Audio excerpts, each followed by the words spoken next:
करनी करे सो पूत हमारो, कथनी कथे सो नाती, रहनी रहे सो गुरु हमारो, हम रहनी के साथी।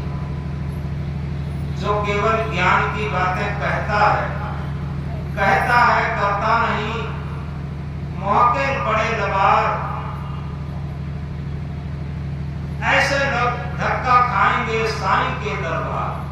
जो कहते तो बहुत लंबी चौड़ी बातें हैं, लेकिन उस पर चलते नहीं हैं। निश्चित है यहाँ कितने भी धांधली चला ली जाए, लेकिन जो हमारे कुसंस्कार बन रहे हैं उन्हें दुनिया में कोई नहीं रोक सकता। वहां पर कोई भी रिश्वत काम नहीं करेगी, कोई भी दिखावा काम नहीं करेगा, कोई भी छलावा काम नहीं करेगा। बुद्ध ने अपने धम्मपद पुस्तक में कहा है, राग से बड़ी कोई आग नहीं और द्वेष से बड़ा कोई नरक नहीं। यथार्थ में हम लोग जब पढ़ते थे तब एक प्रार्थना कही जाती थी, उसमें एक लाइन आती थी, बड़ी सुंदर है, राग द्वेष से मुक्त रहे हम जड़ चेतन के स्वामी। यथार्थ में अगर हम कहीं राग करते हैं तो कहीं द्वेष जरूर होगा, ये सूत्र है।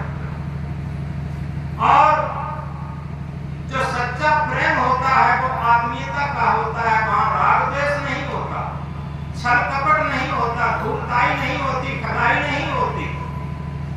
लोग बहुमत के आधार पर, पैसे के बल पर, ताकत के बल पर इस राग द्वेष और छलावा में पड़े रहते, लेकिन जो सत्य पथ है, धर्म पथ है, आत्म पथ है, भक्ति पथ है, वहां पर ये दिखावा नहीं चलता। और तभी तो कहा है, दिखावा छोड़ दो प्यारे, तभी कुछ हाथ आएगा, ये जीवन क्षण है, क्षण में काल के काल जाएगा।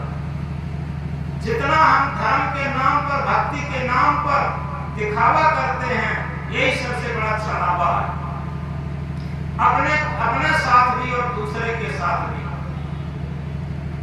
तो इस तरीके से अगर हमारे अंदर सच्चाई और ईमानदारी के साथ हम भक्ति पथ पर, मानवता के पथ पर, कल्याण के पथ पर चलते हैं, तो निश्चित है हमारा सूत्र हो जाता है, सब घट तेरा साइया सोनी सेज न कोई, बलिहारी घट दासु की जाघट प्रकट हो। सब घट के अंदर वही आत्म परमात्मा विराजमान है, कोई भी सुनी सेध नहीं है। लेकिन सतगुरु कबीर साहब इंकलाब करके कहते हैं, उसी घट की बलिहारी है जिस घट से प्रकट हो जाए। अन्यथा तो जीवन में उस आत्मा की अवहेलना की जाती है। यथार्थ में जो सत्य पथ पर चलता है उसके बहुत विरोधी होते। आप इतिहास उठा के देखिए, बुद्ध का जो चचेरा भाई देवदत्त था, पूरे जीवन विरोध में बना रहा। और ऐसे ही कबीर साहब के अनेकों विरोधी थे। स्वामी दयानंद को जहर दिया गया, सुकरात को जहर दिया गया, ईसा मसीह क्रूस पर लटकाए गए। जो सत्य के पथ पर चलता है उसके लिए इस असत्य के संसार में बहुत बाधाएं हैं। तो इसलिए सबसे बड़ी बात यह है कि उन बाधाओं से हम घबराएं नहीं।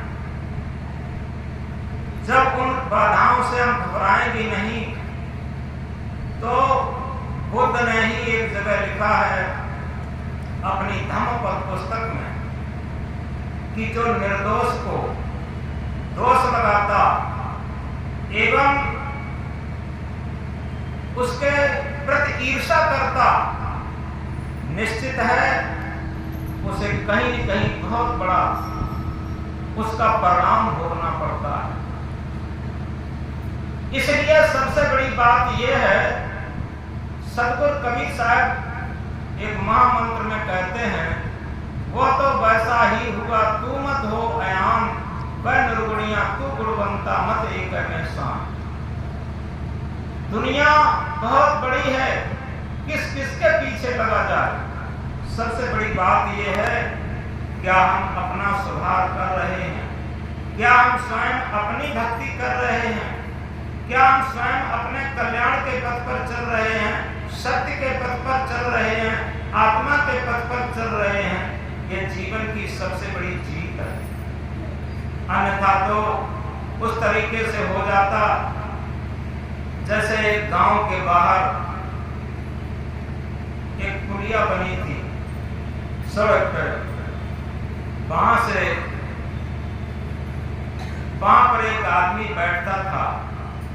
सुबह को गांव के जितने भी पशु जाते थे उन्हें गिनता था, गाय भैंस जो कुछ भी जाते थे, और शाम को जब लौट के आते थे तब सबको गिनता था और इसके बाद चला आता था। इसी तरीके से हम संसार में सारे मानवों की गिनती करते हैं, कौन कैसा क्या है।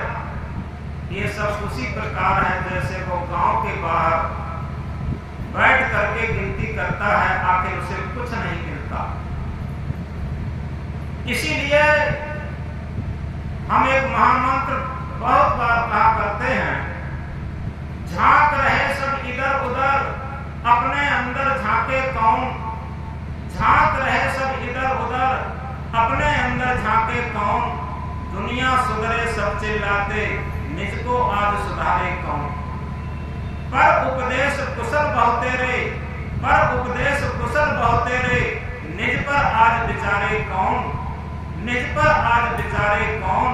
हम सुधरेंगे जब सुधरेगा, इतनी सी बात विचारे कौन। यथार्थ में हम भक्ति के पथ पर, कल्याण के पथ पर, सत्य के पथ पर, परमार्थ के पथ पर जितना हम स्वयं चलेंगे उतने ही हमारे संस्कार अच्छे बनेंगे। दुनिया में सबसे ऊंची संपत्ति है अच्छे संस्कारों की पूंजी।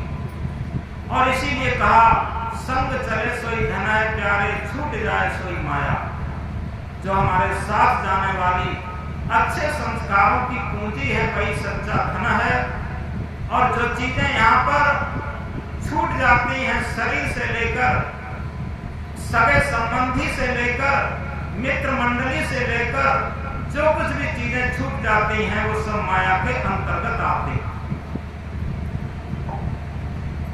एक पुरानी कथा है, जब राजा महाराजा हुआ करते थे। एक राजा का महल था और पुराने महल आज जैसे लेंटर वगैरह नहीं होते थे, तो उसका महल रहा होगा पुराने टाइप का। और उस पर एक आदमी रात में 12 बजे चढ़ करके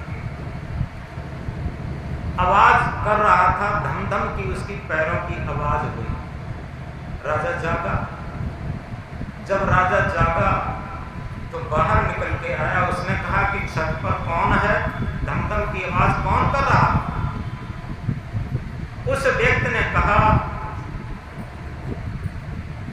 कि कौन नहीं है, हमारा ऊंट खो गया है और ऊंट को मैं खोज रहा हूं, इसलिए ये धम-धम की आवाज हो रही। राजा ने कहा, क्या तुम पागल तो नहीं हो गए?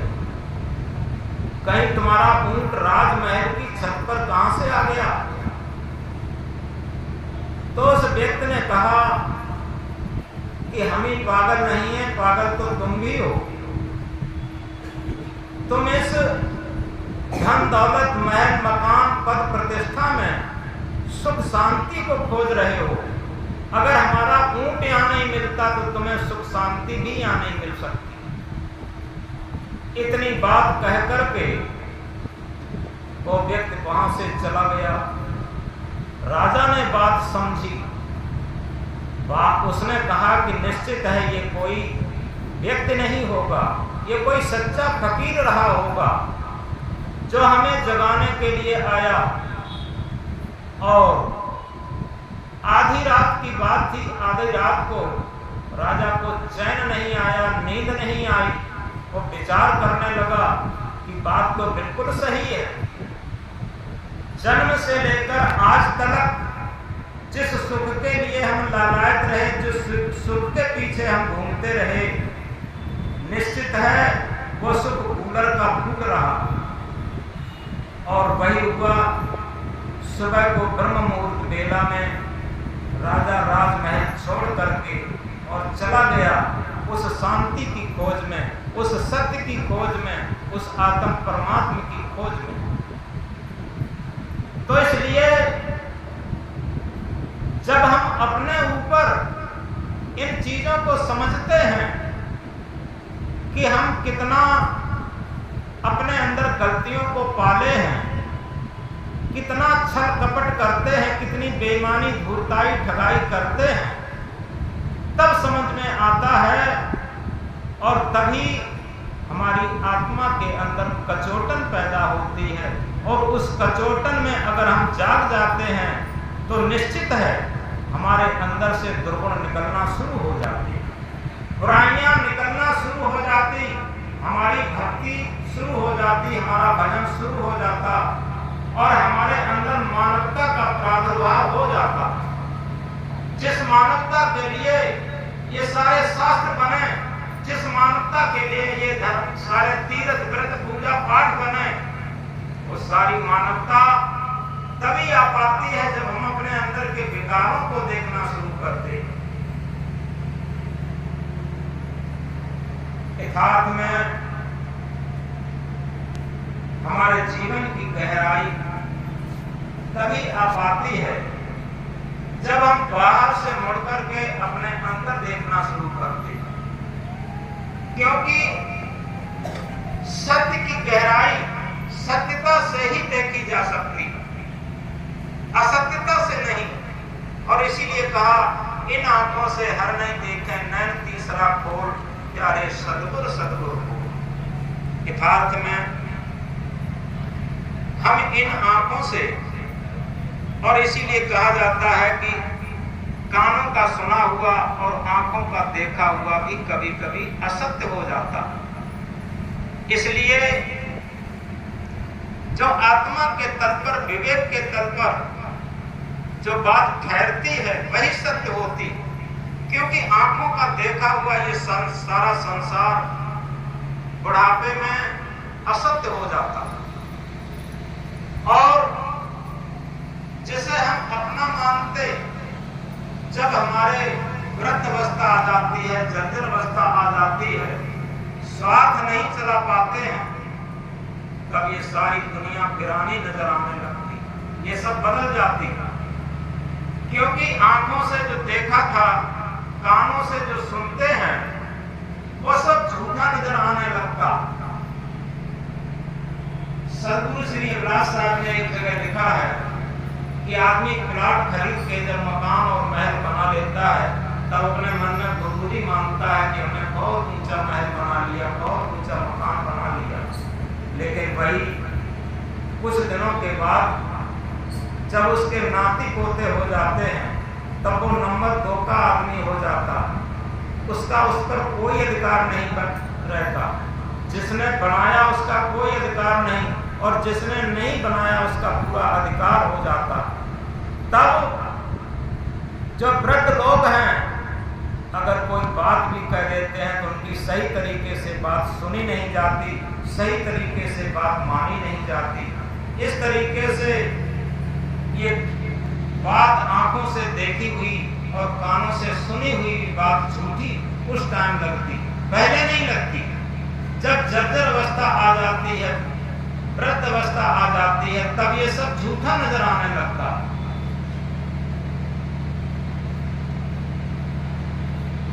तो